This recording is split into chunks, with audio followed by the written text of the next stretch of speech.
Bitcoin की halving में 8 महीने रह गए हैं। यह तारीख अप्रैल 2024 बनती है। तो हमें इस वक्त ये समझने की जरूरत है कि आखिर इस दौरान क्या होगा, मार्केट कहां जाएगी और हार्विंग के इफेक्ट क्या होंगे।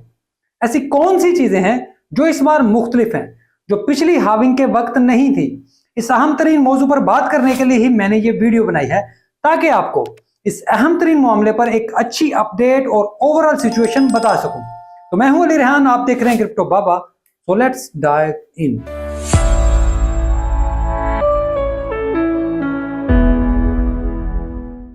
बिटकॉइन की हार्विंग क्रिप्टो की तारीख का अहम तरीन वाकया होता है, जिसके बाद बिटकॉइन का माइनिंग रिवार्ड आधा रह जाता है। इस बार ये 3.125 बिटकॉइन होगा। ये आम सी बात है और ये आपको कोई भी बता देगा, लेकिन जो नहीं बताएगा वो कहानी यहां से शुरू होती है। 260 दिन से कम वक्त में क्या होगा। तो बिटकॉइन आमतौर पर इस दौरान 2 बार पुल बैक होता है, यानी प्राइस में 2 बार बड़े पुल बैक आते हैं और ये बाइंग के सबसे बड़ी अपॉर्चुनिटी होते हैं। और जो ये बाय करते हैं वो हमेशा बड़े प्रॉफिट कमाते हैं। लेकिन यहां लोग अक्सर समझते हैं कि शायद ये पुल बैक वापस बॉटम के करीब होंगे, तो नहीं, ऐसा नहीं होता। ये pull back 200 weekly moving average पर होते हैं, जो इस वक्त 26,000 के करीब है। अब आपने अगले 3 साल इसी मूविंग एवरेज को देखना है, क्योंकि बुल रन में हमेशा ये सबसे बड़ी सपोर्ट होती है और बिटकॉइन जब भी इसके करीब आता है तो बहुत बड़ा जंप लेता है। और अगर हम तारीखी तौर पर देखें तो बिटकॉइन बुल रन के दौरान इस पर आता ही नहीं। अगर यहां तारीख पर नजर डाली जाए तो बॉटम के बाद अगले 500 दिन बिटकॉइन एक रेंज में रहता है और रेंज के दरमियान ही मूव करता है। करंटली ये रेंज 40 से 25,000 के दरमियान है और तारीख पर नजर डालें तो ये रेंज 500 दिन चलती है। तो इसका मतलब है कि हम इस रेंज से जून 2024 के बाद ही रिहा होंगे। अब ये 500 दिन तारीखी तौर पर बिटकॉइन और क्रिप्टो में सबसे बोरिंग टाइम होता है। बिटकॉइन और तमाम प्राइस एक जगह अड़ जाती है। लोगों को लगता है कि अब दोबारा कभी कुछ नहीं होगा, कभी प्राइस ऊपर नहीं जाएगी, पैसे डूब जाएंगे, कभी मार्केट में बेहतरी नहीं आएगी। और वो ये वक्त होता है कि जब सबसे ज्यादा लोग क्रिप्टो छोड़कर वापस जाते हैं। उन्हें यकीन हो जाता है कि सब कुछ डूब गया है। लेकिन जो लोग इसे मौका के तौर पर देखते हैं और थोड़ा थोड़ा करके मार्केट में खरीदारी करते रहते हैं, वो जीत जाते हैं और ऐसे प्रॉफिट कमाते हैं जिसे हम लाइफ चेंजिंग वेल्थ कहते हैं। बिटकॉइन को अपने ऑल टाइम हाई $69,000 से नीचे आए 640 दिन हुए हैं।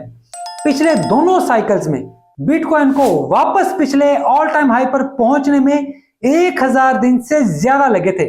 पहली बार 1126 दिन लगे थे और अगली बार 1083 दिन लगे। इस बार बिटकॉइन की तारीख का सबसे कम ड्रॉडाउन था, तकरीबन 77% कमी आई। इस वजह से बियर्स का ख्याल है कि अभी बॉटम नहीं आया और बिटकॉइन को कम से कम 85% डाउन जाना चाहिए। तो इसका मतलब है कि वो चाहते हैं कि बिटकॉइन को 12,000 पर बॉटम होना चाहिए। लेकिन खैर, वो गलत साबित हो चुके हैं। लेकिन इनमें से कई अब भी उम्मीद लगाए बैठे हैं, जो सिर्फ किसी बहुत बड़ी तबाही में ही मुमकिन है और इसका अभी कोई इम्कान नहीं। शायद कोई कोरोना से भी बड़ा वाकया हो जाए। अब ये तारीख थी, लेकिन इस बार कुछ ऐसे फैक्टर मौजूद हैं जिनकी वजह से ये कहा जाता है कि इस बार का बुल रन मुख्तलिफ होगा और हार्विंग से पहले रेंज टूट जाएगी। तो इसके लिए 2 पॉइंट बताए जाते हैं, लेकिन उन पर बात करने से पहले मैं ये बता दूं कि मैं तारीख पर यकीन रखने वाला बंदा हूं और मैं तारीखी तौर पर ही चीजों को देखने का कायल हूं और तारीखी थ्योरी पर ही ज्यादा यकीन रखता हूं और हमेशा आपके सामने हिस्टोरिकल पर्सपेक्टिव ही लेकर आता हूं। खैर, इसके मुकाबले में जो लोग रेंज टूटने की बात कर रहे हैं, उनका कहना है कि बिटकॉइन की सप्लाई इस बार तेजी से कम हो रही है। यह पहली बार है कि बिटकॉइन की सप्लाई एक्सचेंजों पर पिछले 6 महीने में कम हुई है और इस बार 2020 के लेवल पर पहुंच गई है। क्योंकि आज से पहले ऐसे नहीं हुआ, तो इस बार ये सप्लाई शॉक ऐसा फैक्टर है जिसकी वजह से रेंज बहुत पहले ही टूट जाएगी और 500 दिन वाली थ्योरी गलत साबित होगी।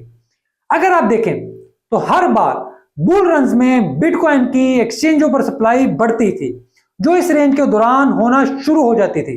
लेकिन इस बार इसके उलट हो रहा है। दूसरा अहम तरीन फैक्टर ETF अप्रूवल है। तो बहुत से माहिरीन का ख्याल है कि बिटकॉइन की स्पॉट ETF अप्रूवल हो गई तो इतना बड़ा बुल रन शुरू हो जाएगा कि किसी ने पहले नहीं देखा होगा। इन लोगों का यह मानना है कि यह तारीखी फैसला होगा। स्पॉट ETF अप्रूवल पहली बार होगी तो आज तक ये बिटकॉइन की प्राइसिंग में कभी शामिल ही नहीं हुई, तो इसके रिजल्ट को वक्त से पहले जज नहीं किया जा सकता। इसी वजह से अगर ये हो गई तो हम ये नहीं सोच सकते कि हम रेंज में ही रहेंगे और तारीखी थ्योरी चलेगी, क्योंकि एक नई तारीख बन रही होगी तो फिर इसके रिजल्ट भी नए होंगे। हाल्विंग के इन महीनों में एक अहम वाकया आल्ट कॉइन्स का पंप भी होता है। तारीखी तौर पर देखा जाए तो इन महीनों में बिटकॉइन रेंज करता है तो आल्ट कॉइन्स की हालत बेहतर होती है। ये अपना आधा मार्केट कैप वापस हासिल कर लेते हैं, लेकिन अभी तक ऐसा होने के कोई आसार नजर नहीं आ रहे और ऐसे लग रहा है कि शायद अभी आल्ट कॉइन्स को मजीद रगड़ा लगेगा।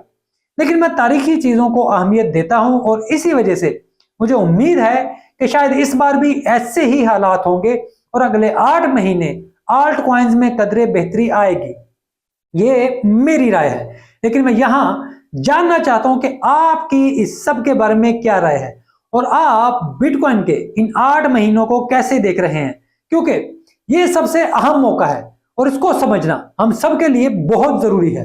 हो सकता है आप कोई ऐसी बात कहें जो मेरे लिए भी नई हो, तो मैं आपका बहुत शुक्रगुजार होऊंगा, क्योंकि मैं हर वक्त सीखने की कोशिश करता रहता हूं। अगर आपको ये वीडियो अच्छी लगे तो इसको लाइक और चैनल को सब्सक्राइब जरूर करें और हो सके तो कमेंट में अपनी राय से जरूर आगाह करें और प्लीज अपने क्रिप्टो के दोस्तों के साथ मेरा चैनल जरूर शेयर करें, क्योंकि मैं वायरल कंटेंट हरगिज नहीं बनाता। तो मेरे लिए ग्रोथ का सिर्फ एक ही रास्ता है, वो है आपकी मदद, क्योंकि वर्ड ऑफ माउथ से ही ये मेरा चैनल चलेगा, इसके बगैर ये नहीं चल सकता। मैं आपकी मदद से ही यहां तक पहुंचा हूं। मेरे 5000 से ज्यादा सब्सक्राइब हो चुके हैं और इस सब के लिए मैं आपका बहुत शुक्रगुजार हूं और मैं इस काम को आगे बढ़ाने के लिए भी आपकी मजीद मदद का तलबगार हूं, ताकि हम इस छोटे से प्लेटफॉर्म को एक बड़ा प्लेटफॉर्म बना सकें और फिर हम इसमें नई जिद्दत भी लेकर आ सकें और नए आइडियाज को भी यहां पर इंट्रोड्यूस करा सकें। आप में से कुछ दोस्त लाइव सेशन का भी कहते हैं, तो ये सब करने के लिए इतना होना जरूरी है कि मैं मुकम्मल वक्त इसको दे सकूं। तो अभी भी मैं अपनी तमाम मसरूफियात में से कोशिश करता हूं कि आप लोग मुझसे जो रिक्वेस्ट भी कर रहे होते हैं, कमेंट में मेरे से बेशुमार आप लोग डिमांड्स कर रहे होते हैं और मुझे यूं लगता है कि मैं आपकी वो तमाम डिमांड्स पूरी नहीं कर पा रहा होता, और बल्कि मैंने आपसे वादा किया था कि मैं आपके कमेंट्स के जवाब के ऊपर वीडियोस बनाया करूंगा और मैं अभी तक वो नहीं बना पाया। और उसमें मैंने एक वीडियो बनाई थी लेकिन कुछ टेक्निकल एरर आ गई और मैं आप तक नहीं पहुंचा सका। तो मैं जल्द ही ये काम भी करने जा रहा हूं, ताकि एक सिलसिला तो हमारा जो रुका हुआ है वो तो चलना शुरू हो और हम आपस में एक बार फिर से मुखातब हो। आपको सिर्फ ये मत लगे कि आप कमेंट कर देते हैं और उनको नीचे कोई नहीं देख रहा होता, कोई रिप्लाई नहीं कर रहा होता। मैं आप सबके कमेंट्स देख रहा होता हूँ और उसके मुताबिक अपना काम भी आगे बढ़ाने की कोशिश कर रहा होता हूँ। तो हम आपस में जुड़े रहेंगे और मुझे उम्मीद है कि हम इसको एक बड़ा प्लेटफॉर्म बनाने में कामयाब हो जाएंगे। ये वीडियो देखने के लिए आपका बहुत शुक्रिया।